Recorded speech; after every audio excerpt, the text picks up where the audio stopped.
Nakatulog na ba yung mga bata? Oo, kanina pa. Inubos nga niya yung gatas bago siya tuluyang pumikit eh. Salamat. Hindi ko alam kung anong gagawin ko kung wala ka rito gabi-gabi. Alam mo naman na hindi ko papabayaan ang batang yan, Miko. Hanggat kailangan mo ko, narito lang ako. Pinagtatako ko lang talaga, Elena. Bakit mo ba ginagawa ito sa akin? 1 taon na rin. 1 taon ka nang nagpupuyat. Nagluluto, nag-aalaga sa amin. Dahil gusto ko. Dahil mahal ko kayo, Miko. O dahil ba hindi ka makatulog kapag naaalala mo yung nangyari nung nakaraan?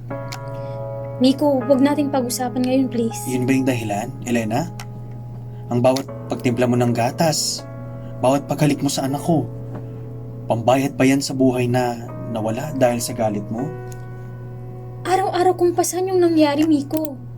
Kung may babalik ko nga lang ang oras, kung mapipigilan ko lang ang dila ko nung araw na yun, ginawa ko na eh.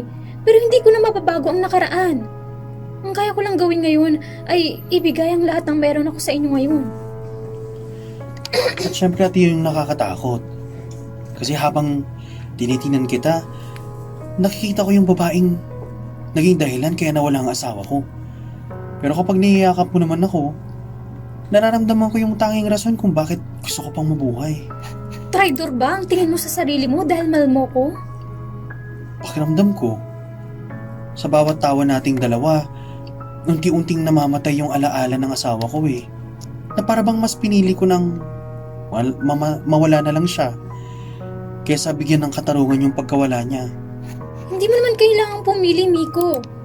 Kung ang pananatili ko rito ay nagpapaalala lang sa'yo ng sakit ng nakaraan, sabihin mo lang aalis ako. Ngayon din.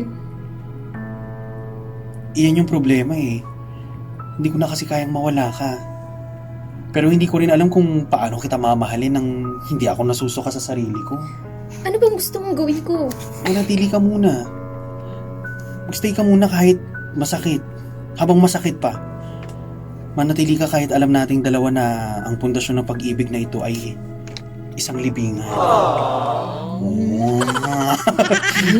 Laro.